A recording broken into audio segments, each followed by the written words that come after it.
লিবিয়ার এক ছোট্ট শহর থাকতেন আমির আল মাহাদি মনসুর আল গাদ্দাফি।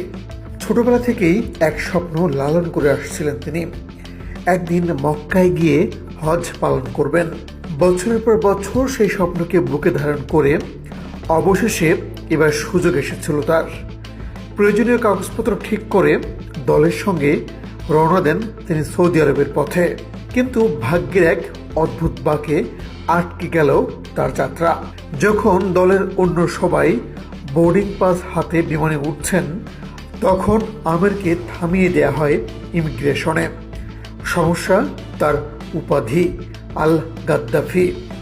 লিবিয়ার ইতিহাসে এক সময়ের বিতর্কিত শাসকের সঙ্গে নামের এই মিল আজও কিছু নিরাপত্তা ব্যবস্থায় সতর্ক সংকেত হিসেবে রয়ে গেছে।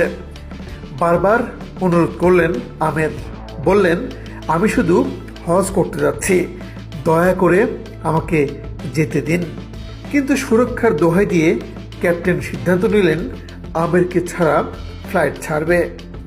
যখন প্লেনটি আকাশে উঠতে প্রস্তুত, আমির তখন বিমানবন্দরের এক কোণে দাঁড়িয়ে প্রার্থনা করছিলেন, হে আল্লাহ, যদি আমার হজ লেখা থাকে তাহলে কোনো কিছুই তা ঠেকাতে পারবে না। মনের ভিতর এমন দৃঢ় বিশ্বাস ছিল তার। ঠিক তখনই ঘটে এক আশ্চর্য ঘটনা।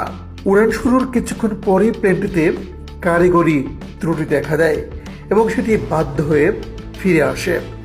মেরামত শেষে আবার চেষ্টা করা হয়, কিন্তু দ্বিতীয়বারেও সমস্যায় পড়ে ফ্লাইটটি। ফের অবতরণ করতে হয় বিমানবন্দরে। এবার ক্যাপ্টেন যেন কোনো এক অদৃশ্য ইঙ্গিত বুঝতে পারলেন। যাত্রীদের সামনে এসে বললেন, আমি শপথ করছি আমিরকে না নিয়ে আর এক পাও এগোবো না। শেষমেশ কর্তৃপক্ষ আমিরকে ছাড়পত্র দিল। তৃতীয়বারের মতো ফ্লাইট ছাড়ল, আর এবার কোনো সমস্যাই হলো না। ফ্লাইটে বসে চোখ মুছছিলেন আমির। তার মুখে তখন শুধু একটাই কথা, আমি জানতাম যদি আল্লাহ চান তবে কেউ আমাকে থামাতে পারবে না। এই গল্প খুব দ্রুতই সামাজিক যোগাযোগ মাধ্যমে ছড়িয়ে পড়ে। কেউ বললেন এটা আল্লাহর মর্জি, কেউ বললেন এটা হলো প্রার্থনার শক্তি, কিন্তু সবার চোখে আমির হয়ে উঠলেন এক প্রতীকের নাম। বিশ্বাস, ধৈর্য আর ভাগ্যকে জয় করার এক জীবন্ত প্রমাণ।